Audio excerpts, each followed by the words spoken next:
নমস্কার বন্ধুরা, শাশুড়ি বৌমার রান্নাঘরে আমি লক্ষ্মী। আর আজকে আতপ চালের ক্ষীর বানাবো। তাই আতপ চালটা ভালো করে ধুয়ে গুঁড়ো করে নিয়েছি শুকনোভাবে, যেরকম ঠিক সুজির দানা দানা হয় না, ঠিক সুজির মতো করে ভাঙিয়ে নিয়েছি।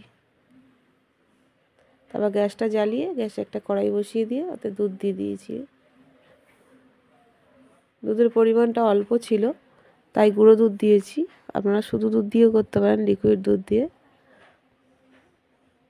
দুধটা দিয়ে ভালো করে দুধের সাথে ভালো করে মিশিয়ে নিতে হবে।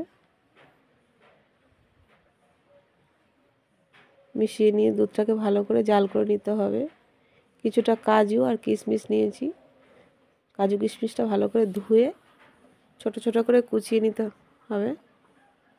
দুটোই কুচিয়ে নিতে হবে, কাজুটাও কিশমিশটাও।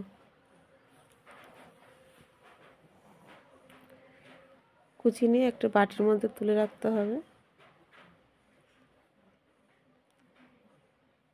এদিকে দুধটা ভালো করে জাল হয়ে গেছে। আর একটু নাড়িয়ে চাড়িয়ে নিয়ে যে চালটা ভাঙিয়ে রেখেছিলাম ওটা দিয়ে দেবো ওর মধ্যে। চালটা দিয়ে ভালো করে মিশিয়ে নিতে হবে।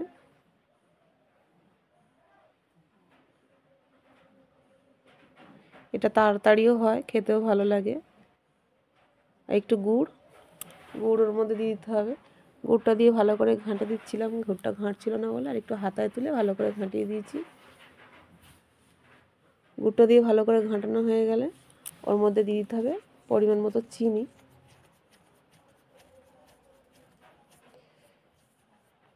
চিনিটা দিয়ে একটু ভালো করে নাড়িয়ে নিতে হবে।